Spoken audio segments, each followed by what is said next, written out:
오늘 본문에서 두 부류의 사람이 발견됩니다. 한 부류는 돈에 초점을 잡은 사람이고 다른 한 부류는 관계에 초점을 잡은 사람입니다.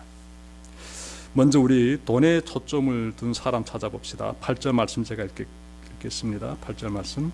한 남자가 있다. 자식도 형제도 없이 혼자 산다. 그러나 그는 쉬지도 않고 일만 하며 산다. 그렇게 해서 모은 재산도 그의 눈에는 차지 않는다. 그러면서도 그는 가끔 어찌하여 나는 즐기지도 못하고 사는가? 도대체 내가 누구 때문에 이 수고를 하는가? 하고 말하니 그의 수고도 헛되고 부질없는 일이다. 솔로몬은 돈에 초점을 잡고 있는 사람의 인생을 고독으로 묘사하고 있습니다. 고독. 그가 예를 든 사람을 보니 어떻습니까? 자식도 없고 형제도 없다라고 합니다. 그는 쉬지 않고 일만 하여 돈을 버는데 빠져 있습니다. 그의 곁에는 사람은 없고 돈만 있습니다. 그렇게 돈을 쫓아 살았으니 꽤 많은 재산을 모았을 텐데 그는 가지고 있는 재산에 만족해야 하지 않습니다. 불만족이에요. 그는요 어느 순간에 한 가지 깨달음을 얻게 됩니다. 내가 지금까지 잘못 살아왔구나. 비로소 깨닫게 되는데요. 이렇게 말합니다. 어찌하여 나는 즐기지도 못하고 사는가? 도대체 내가 누구 때문에 이 수고를 하는가? 잘못 살아왔다는 것이에요. 지금까지 내가 돈을 쫓으면서 열심히 최선을 다해서 그렇게 살아왔는데 온 힘을 다해서 일하면서 돈을 모았겠지요. 그런데 어느 날 보니까 지금까지 잘못 산 것이지요. 도대체 내가 누구 때문에 이 수고를 하는가? 즐기지도 못하고 이렇게 나는 살고 있는가? 이렇게 지금 한탄하고 있는데, 이런 사람 보게 되면은 톨스토이의 단편 소설 인간에게 얼마나 많은 땅이 필요한가에 등장하는 파홈이라는 농부가 떠오릅니다. 어느 날 파홈은 아내에게 땅만 넉넉하면 악마도 무섭지 않다라고 말합니다. 이 말을 엿들은 악마가 파홈을 시험하게 됩니다. 악마는 파홈을 이렇게 유혹해가지고 어느 한 마을로 유인하는데, 그 마을에서는 기름진 땅을 헐값으로 팔고 있었습니다. 땅을 사려면 아침부터 저녁까지 자신이 원하는 땅을 걸어서 표시하면 돼요. 아침부터 저녁까지 이렇게 자신이 원하는 땅만큼 이렇게 표시하면서 걸어서 출발한 그곳까지 돌아오면 되는데, 땅값은 고작 1,000루블이었어요. 그러니 거의 공짜나 다름없습니다. 파홈은 이번 기회에 많은 땅을 차지하리라 단단히 각오합니다. 드디어 다음날 아침이 됩니다. 파홈은요 열심히 걷기 시작해요. 기름진 땅을 막 더 많이 차지하기 위해서 열심히 걷기 시작하면서 가면서 이렇게 자신의 지경을 표시도 합니다. 이렇게 땅을 파고. 자, 그런데 어느 순간 뒤를 돌아보니 너무 멀리 온 거예요. 출발한 곳까지 돌아가야만이 땅을 차지할 수 있기 때문에 그때부터 마음이 급해지게 되고 열심히 힘을 다해 가지고 돌아가게 되는데, 해는 막 지려고 합니다. 그래서 이 파홈이요 이때부터 뛰기 시작합니다. 전력 질주하게 돼요. 기진맥진했는데도나 쉴 수가 없어요. 그냥 죽으라고 뛰는 거예요. 드디어 출발했던 곳에 도착하게 되고 파홈은 그 땅을 차지하게 되는데, 땅에 쓰러진 그의 입에서 피가 흘러나옵니다. 그리고 그의 숨이 멈춰버립니다. 악마가 파홈의 욕심을 건드려 그를 죽음으로 몰고 간 것이에요. 소설의 이야기를 제가 전해드렸는데, 이 소설의 주인공처럼 물록에만 눈이 어두우면 인생이 파멸로 끝나게 됩니다. 솔로몬이 예를 든 사람도 이와 다를 바 없습니다. 주위에 자식도 없고 형제도 없다는 것은 그가 재물에만 빠져 살아서 모두가 그를 떠났을 수도 있습니다. 돈에 대한 욕심에 빠져버린 결과는 비참해진다라고 성경은 말씀하고 있어요. 야고보서 1장 14절과 15절 말씀 제가 읽겠습니다. 오직 각 사람이 시험을 받는 것은 자기 욕심에 끌려 미혹됨이니 욕심이 잉태한즉 죄를 낳고 죄가 장성한즉 사망을 낳느니라. 이 욕심이라는 것이 우리를요 굉장히 안 좋은 쪽으로 몰고 간다는 것이지요. 욕심이 자라가지고 죄를 범하게 되고 또 죄가 자라가지고 사망에 빠지게 된다, 이런 것이지요. 근데 인간이 돈에 집착하는 이유가 있지요. 무엇일까요? 왜 우리는 그토록 돈에 집착하고 있습니까? 돈이 가지고 있는 힘을 알기 때문에 그렇지요. 탈무드 잠언집에 이런 말이 나옵니다.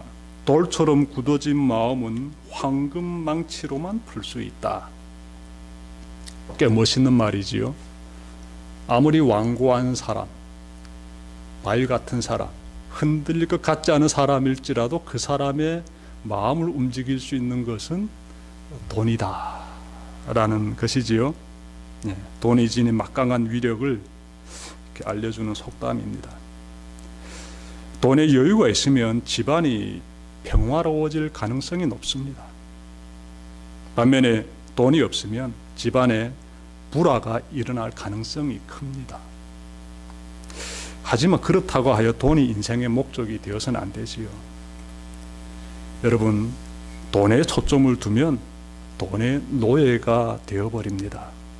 우리는 돈의 지배를 받는 존재가 아닌 돈을 지배하는 존재가 되어야 합니다.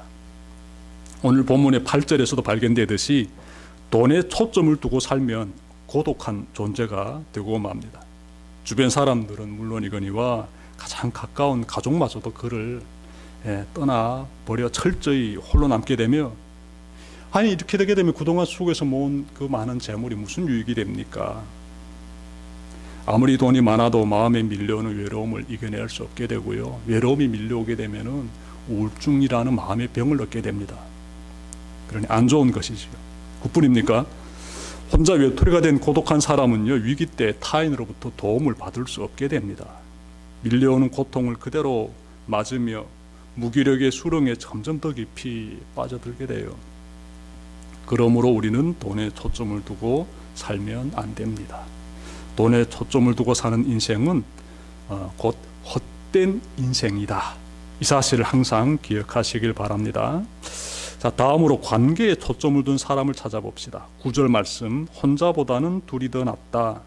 두 사람이 함께 일할 때에 더 좋은 결과를 얻을 수 있기 때문이다. 관계에 초점을 둔 사람은 혼자서 일하지 않습니다. 말씀 보십시오. 두 사람이 함께 일할 때 더 좋은 결과를 얻을 수 있기 때문이다.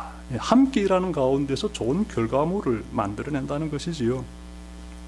그들은 종이장도 같이 들면 가볍다고 혼자서 일하는 것보다 여러 사람과 함께 일합니다.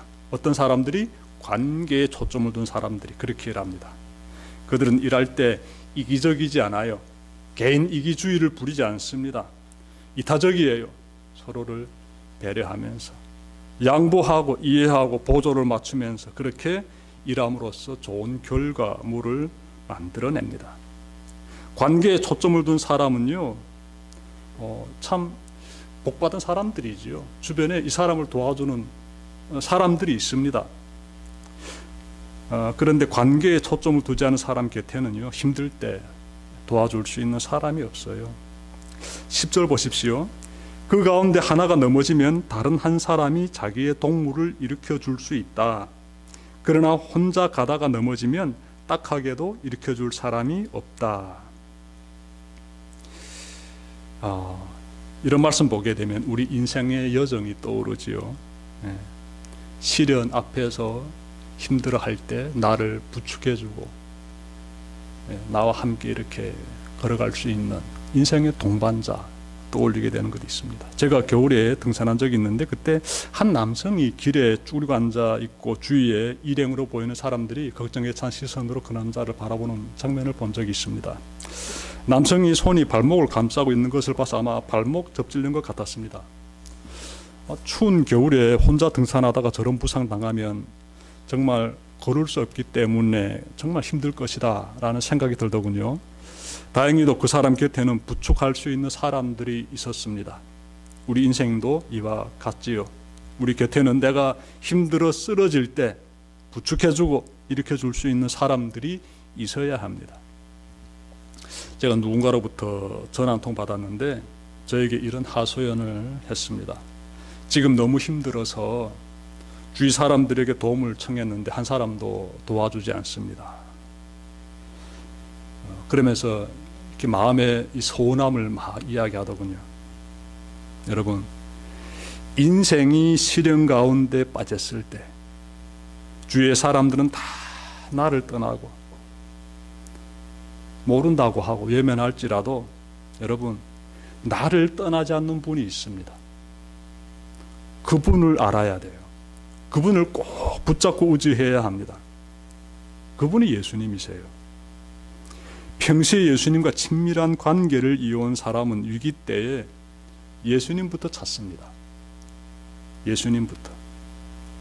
그러면 그분께서 쓰러지는 당신을 붙잡아 주시고 앞으로 나아갈 수 있도록 도와주십니다. 여러분 11절 보시면 또 둘이 누우면 따뜻하지만 혼자라면 어찌 따뜻하겠는가 이렇게 말씀하지요.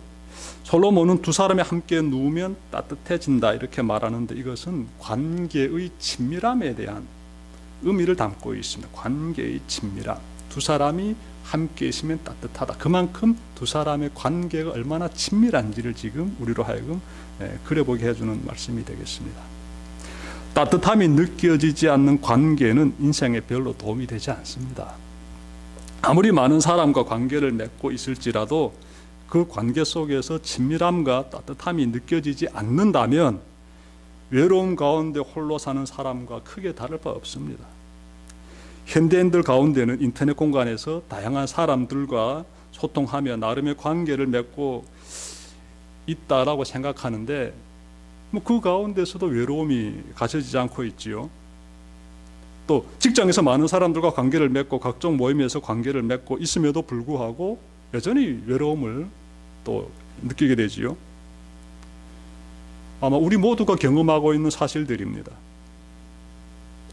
우리 인생에 함께하면 분위기가 따뜻해지는 이러한 친밀한 관계가 절실히 필요하고요. 그런 관계를 느낄 수 있는 공동체가 어디 있는지 우리가 좀 생각해 봐야 됩니다. 내가 누구와 함께하고 있을 때 이 연대감의 따뜻함, 친밀함이 느껴지는지 꼭 우리가 좀 생각해 볼 필요가 있겠습니다. 여러분 주위에 정말 친한 사람들이 있을 거예요. 그래서 그 친구와 함께 있게 되면 마음이 따뜻해진다. 여러분 그런 사람이 옆에 있다는 것이요 축복받은 거예요.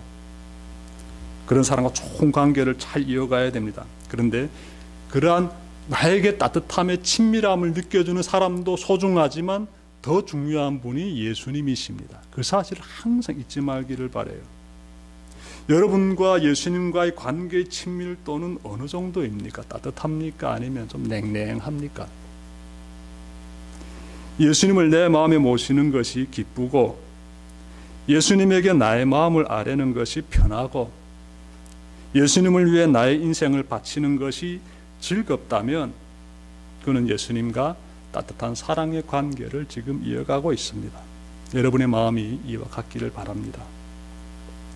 12절 보시면 혼자 싸우면 지지만 둘이 힘을 합치면 적에게 맞설 수 있다. 세겹줄은 쉽게 끊어지지 않는다. 12절 말씀이었어요. 솔로몬은 셋이 함께 싸우면 적을 물리칠 수 있다라고 말합니다. 여기에서도 관계에 초점을 둔 사람들이 그려집니다. 혼자 아니에요. 둘, 셋 함께 이렇게 연대하면서 시련을 이겨낸다는 의미가 이 속에 담겨져 있습니다. 둘이 힘을 합치다. 세겹줄은 쉽게 끊어지지 않는다. 이런 표현들은 관계에 초점을 둔 사람들의 연대감을 보여주고 있습니다. 고대 당시에는 여행할 때 혼자서 여행하게 되면 굉장히 위험해지게 됩니다. 강도들의 공격을 받게 되고 강도들이 이 사람을 어떻게 합니까? 때리고 쓰러뜨리고 그 사람의 물건을 강탈해 가지요. 그래서 고대 이 시대에는요 여행할 때 두세 사람이서 함께 힘을 모아 가지고 그렇게 여행했다라고 합니다. 이런 부분에 대해서 솔로몬이 지금 예를 들어서 표현해주고 있는 것이에요. 두세 사람이 힘을 모으면 강도들을 물리칠 수 있다는 것. 이러한 내용들은 우리에게 인생을 걸어갈 때 혼자 걸어가는 것이 아니라 연대하는 사람, 친밀한 관계를 맺을 수 있는 사람들과 함께 걸어가는 것이 너무나 중요하다는 사실을 알려주고 있습니다. 한 사람의 힘만으로는 이 세상을 잘 살아갈 수가 없습니다. 누군가와 함께 동행하여야만이 이 세상을 즐겁고 행복하고 안전하게 잘 걸어갈 수 있습니다. 솔로몬은 오늘 본문에서 이 세상에서 가장 강한 힘이 무엇인지를 말하고 있습니다. 모두가 돈을 많이 가지고 있는 것이 가장 강한 힘을 가진 것이라고 생각하고 있을 때 솔로몬은 그렇지 않다라고 말하고 있어요. 세상에서 가장 강한 힘은 연합의 힘이다 라고 지금 말하고 있습니다. 연합의 힘. 사람과 사람이 서로 연합하여서 하나가 되는 것, 이것이 돈보다 더 강한 힘을 가지고 있다는 것이에요. 그런데 여러분, 사람과 사람이 잘 연합하려면 어떻게 해야 됩니까? 구심점이 있어야 되지요. 구심점. 그 구심점이 되시는 분이 바로 예수님이십니다. 예수님 안에서 하나가 된 공동체의 힘보다 더 강한 힘은 이 세상에 없습니다. 대선교회를 통해 이와 같은 역사가 일어나기를 주님의 이름으로 축원합니다. 기도드립시다.